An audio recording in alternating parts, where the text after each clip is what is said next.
Muy buenas noches, bienvenidos a Contexto Global de France 24. Yo soy Elena Lozano y todo lo que verá a continuación es noticia. Iniciamos. La Asamblea Nacional de Venezuela de momento pone freno a la ley de amnistía para los presos por razones políticas. De mayoría chavista decidió aplazar su votación. En tanto continúan las excarcelaciones y Juan Pablo Guanipa, político opositor, fue reaprendido. Cuba se queda sin combustible para la industria aeronáutica debido al bloqueo encabezado por la administración de Donald Trump, que castiga con aranceles a quien realice envíos. El gobierno de México anunció que pese a las sanciones de Estados Unidos, seguirá enviando ayuda humanitaria a la isla. Colombia continúa bajo el agua. El departamento de Córdoba, en el Caribe del país, enfrenta una emergencia por la crecida de ríos que provocaron inundaciones sin precedentes que afectaron al 80% de los municipios. Más de 70,000 familias se encuentran damnificadas por las lluvias.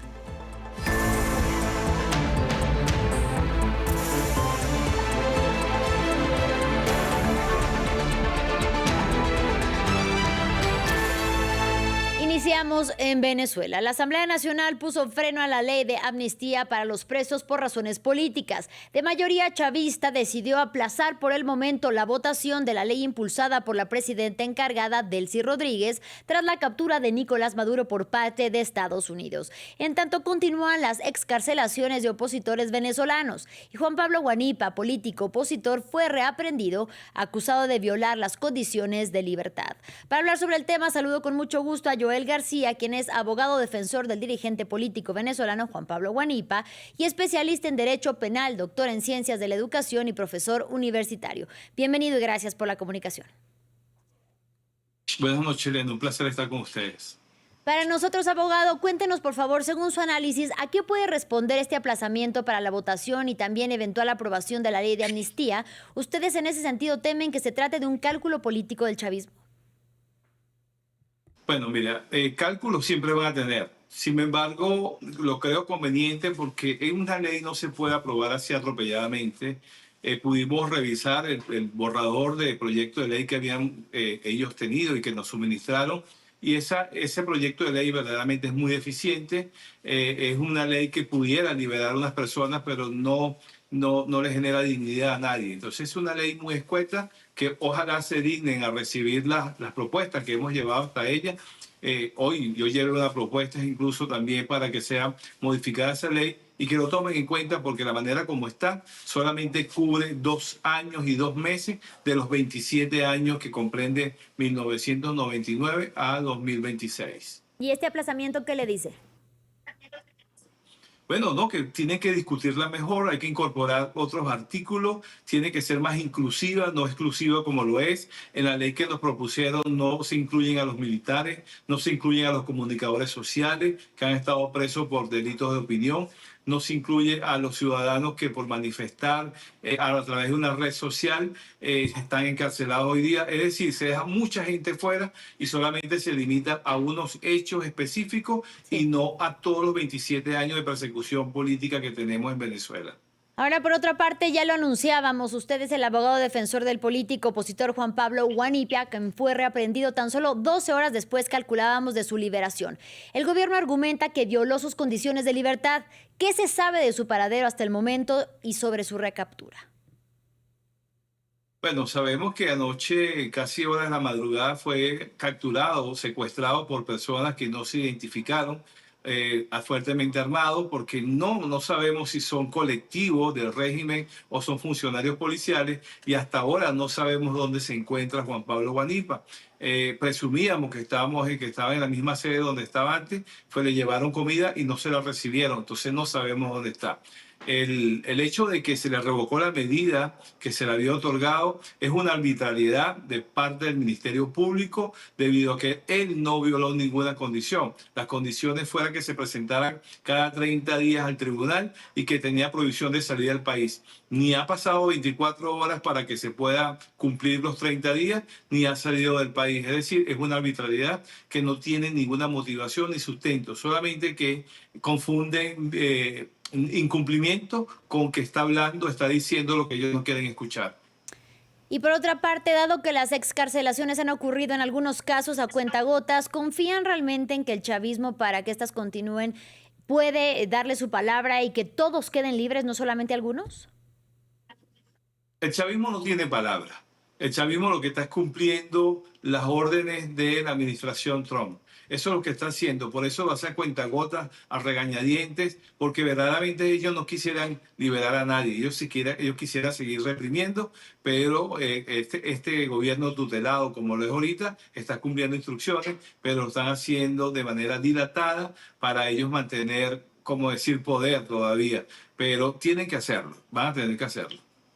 Hoy Jorge Rodríguez dijo que no hay proyección de elecciones al corto plazo. Estamos hablando del presidente de la Asamblea Nacional venezolana, lo que quiere decir que seguirán los mismos en el poder y que no habrá transición, al menos por el momento. ¿Considera que la oposición tiene cabida mientras el chavismo continúe gobernando? No, para nada. Mientras estén los mismos verdugos no hay posibilidad de nada. Sin embargo, el decir de Jorge Rodríguez de que no hay elecciones en el corto o mediano plazo, eso no nos dice nada.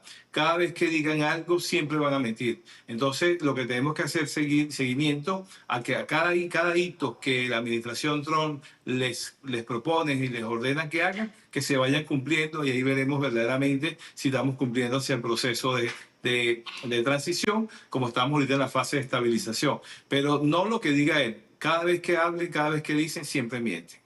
Joel García, abogado, le agradezco muchísimo por la información y por su tiempo. Gracias a ustedes, un placer. Avanzamos, y es que Cuba, que se quedó sin combustible para abastecer a los aviones que salen y llegan a la isla. El motivo, el bloqueo encabezado por la administración de Donald Trump, que obligó con aranceles a los países a suspender los envíos de petróleo a la isla.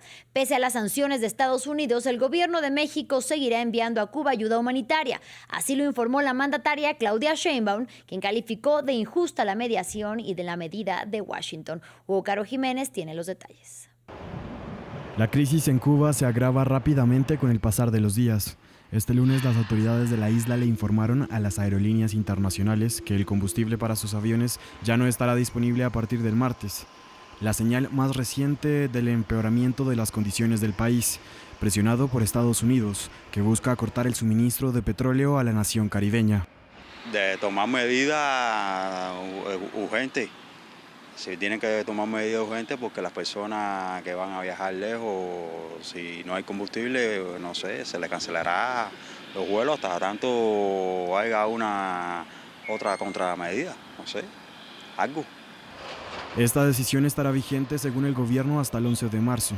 Cuba ha dependido históricamente del crudo venezolano para abastecer el combustible para aviones. Pero desde que Washington bloqueó las exportaciones de la nación suramericana en diciembre, la isla no ha recibido ningún petróleo crudo o refinado de su principal aliado. A este panorama se suma otra mala noticia.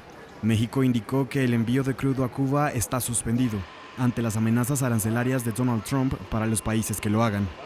Es muy injusto esta sanción que se está imponiendo a los países que vendemos petróleo a Cuba. No está bien. Porque no están bien las sanciones que afectan al pueblo.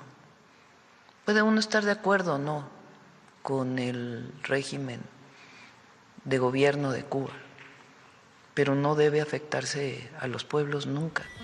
Las novedades también llegan por parte de Nicaragua. Sin dar muchos detalles y de manera repentina, Managua anunció que revocó la entrada a su territorio sin visado para los cubanos.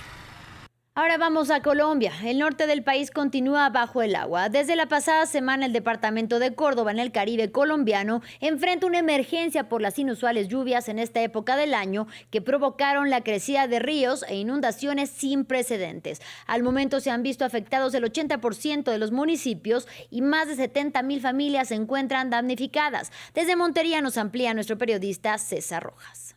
Aquí en el municipio de Montería, Córdoba, en el norte de Colombia, la emergencia continúa. Desde esta mañana pudimos ver a muchas familias del barrio El Dorado, en el costado occidental del río Sinú, sacando sus pertenencias, y es algo que continúa. Muchos llevan otros suministros a la parte de atrás del barrio, porque muchos de ellos no han abandonado sus casas, están en los segundos pisos de estas casas, los primeros están inundados. A solo 100 metros de acá el agua les llega a las rodillas. Todo empezó el viernes pasado en la noche, cuando por las lluvias los niveles del río Sinú, Canalete, San Jorge, en esta región empezaron a desbordarse y las comunidades se vieron obligadas a abandonar sus casas rápidamente. Desde el punto de mando unificado aquí en la región nos hablan de al menos 4.100 personas que no han podido volver a sus casas, pero a nivel departamental son al menos 70.000 personas damnificadas.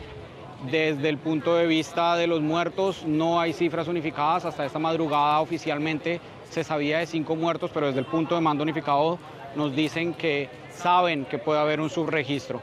Aquí las comunidades siguen a la espera de respuestas por parte del gobierno departamental y del gobierno nacional con respecto al suministro de los bienes básicos. Muchos perdieron sus electrodomésticos, sus camas y siguen a la espera de una respuesta sabiendo que por ahora no van a poder volver a sus casas.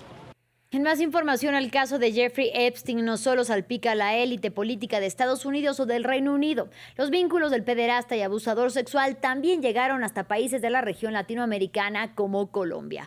Desde ahí, el candidato a la presidencia del país sudamericano, Iván Cepeda, anunció que denunciará penalmente al expresidente Andrés Pastrana, quien figura a través de fotos y correos en la última entrega de miles de archivos sobre la investigación. Escuchemos.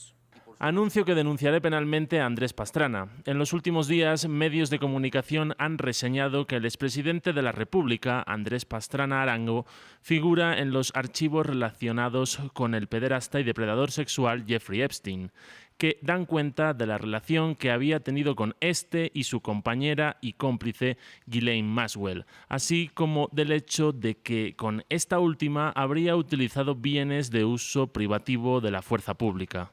Mientras tanto, en Estados Unidos, la ex compañera sentimental y cómplice de Jeffrey Epstein se negó este lunes a responder a las preguntas planteadas por el Comité de Supervisión de la Cámara de Representantes. Ghislaine Maxwell, quien compareció virtualmente desde una prisión en Texas, se acogió al derecho que le otorga la Quinta Enmienda y permaneció así en silencio. Legisladores demócratas calificaron su decisión de decepcionante. Además, informaron que la defensa legal de la mujer de 64 años insistió en que la colaboración de Maxwell estaba sujeta a un indulto presidencial.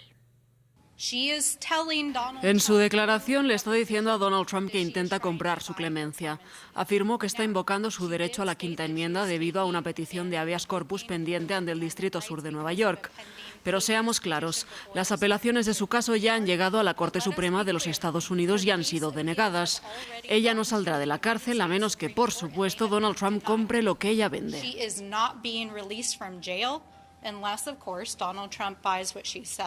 Ghislaine Maxwell, figura de la alta sociedad británica, fue detenida por el FBI en 2020 y llevada a prisión por tráfico sexual de menores. 2 años más tarde fue encontrada culpable de reclutar adolescentes y luego entregarlas a millonarios y miembros de la élite para ser abusadas. En el siguiente informe repasamos quién es la principal cómplice de Jeffrey Epstein.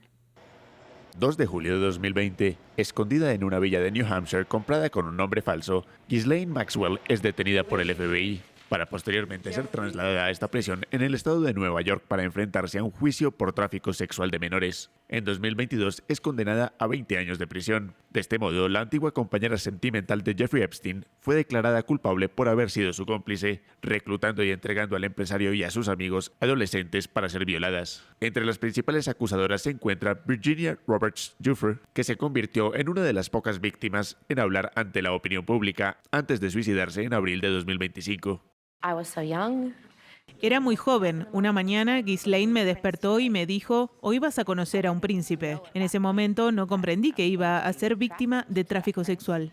Nacida en Maison Lafitte, en la región parisina, Ghislaine Maxwell es hija del magnate británico de los medios de comunicación Robert Maxwell. Criada en el lujo en Reino Unido, desde muy temprana edad frecuentó la alta sociedad británica. A principios de los años 90 conoció en Nueva York a Jeffrey Epstein, con quien inició rápidamente una relación. Juntos se movían en los círculos más poderosos de la Gran Manzana, para luego consolidar una red de tráfico sexual frecuentada por políticos y empresarios, aunque Maxwell nunca se pronunció públicamente al respecto. En julio de 2025, Todd Blanche, número 2 del Departamento de Justicia y antiguo abogado personal de Donald Trump, se entrevistó con Maxwell durante 1 día y medio.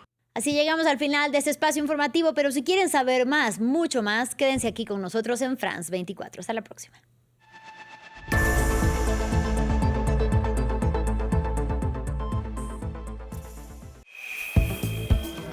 En un instante, Deportes.